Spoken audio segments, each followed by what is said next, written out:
Hello everyone, ఇప్పుడు మనం Arvind eye hospital గురించి రోజు మాట్లాడుకుంటున్నాం కదా. ఇప్పుడైతే బి బ్లాక్ గురించి చెప్పబోతున్నాను.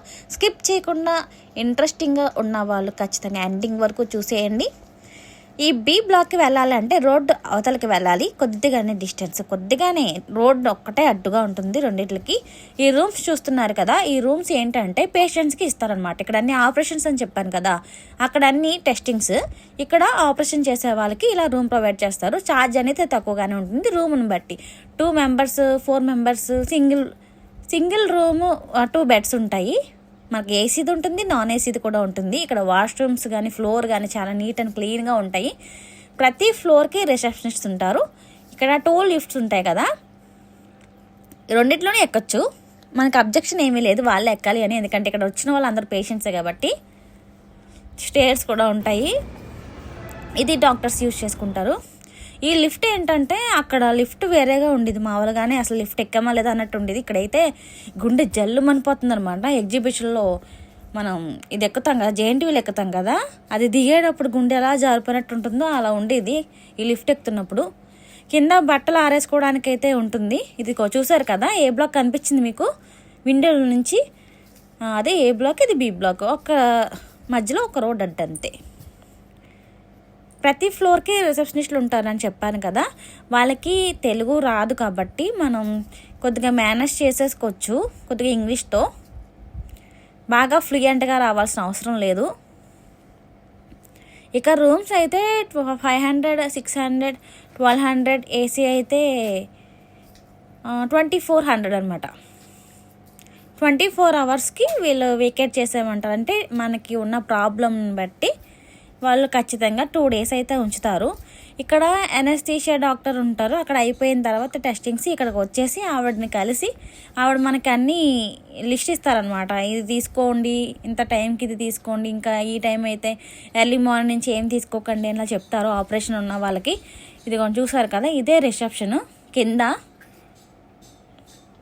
మనం ఏం చేయాలన్నా ఈ రిసెప్షన్కి అయితే రావాలి. తర్వాత ఫ్లోర్కి రిసెప్షనిస్టులు ఎందుకుంటారంటే మన రూమ్కి వచ్చి మనం ఏ టైంకి ఏం తీసుకున్నాం, ఫుడ్ ఏం తీసుకున్నాం అవన్నీ చూసుకుంటూ ఉంటారు. ఆపరేషన్ అయిపోయిన తర్వాత ఐ డ్రాప్స్ అన్నీ ఎలా ఉంది, రూమ్స్లో బెడ్స్ మారుస్తారు అన్నీ. ఇక్కడ క్యాంటీన్ చూసారు కదా, ఆ క్యాంటీన్లో మాత్రం మీల్స్ ఉంటాయి. అక్కడ ఏ బ్లాక్లో క్యాంటీన్లో మీల్స్ ఉండవు. అన్నీ కలిపేసిన సాంబారు, కలిపేసిన పెరుగన్నం, టమాటా రైస్ చెప్పాను కదా, అవన్నీ ఉంటాయి. ఇక్కడైతే మీల్స్ కూడా ఉంటాయి. ఆపరేషన్ చేయించుకున్న వాళ్ళకి పచ్చని కూరలు పడతారు కదా, అవన్నీ ఉంటాయి ఇక్కడ. చూసారు కదా, ఇక్కడ లాన్ కింద ఎంత బాగా క్రియేట్ చేసుకుని పెట్టుకున్నారో వీళ్ళు. బుద్ధుడు ఉన్నాడు కదా, చాలా బాగుంది. బయట కూడా బాగుంటుంది. బయట ఇంకొకసారి మీకు ఇంకొక వీడియోలో చూపిస్తాను. ఎక్కువ వీడియో లెంతీ అయిపోతే చూడడానికి విసుగ్గా ఉంటుంది కాబట్టి మొత్తం నేను పెట్టను, కొద్దిగానే పెడతాను. వీడియోస్ అని తక్కువ టైంకే పెడతాను. ఇక్కడ చాలా బాగున్నాయండి, చూసారు కదా.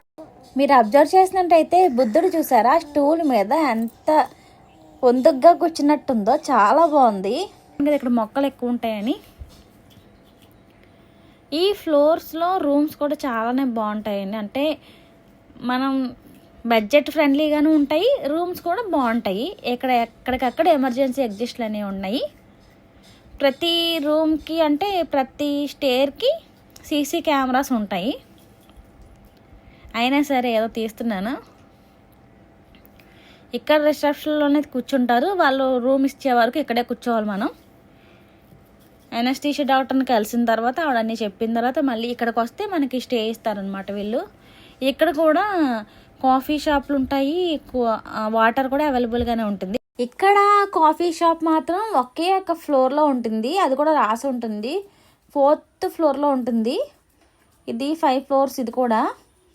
అక్కడ కాఫీ షాప్లో ఏమి అవైలబుల్గా ఉంటాయంటే కాఫీ కామన్గా ఉంటుంది, పాలు ఉంటాయి, హార్లిక్స్ ఉంటుంది. పిల్లలకి పట్టించవచ్చు, కాకపోతే మిషన్లోవి చాలా పల్చగా ఉంటాయి.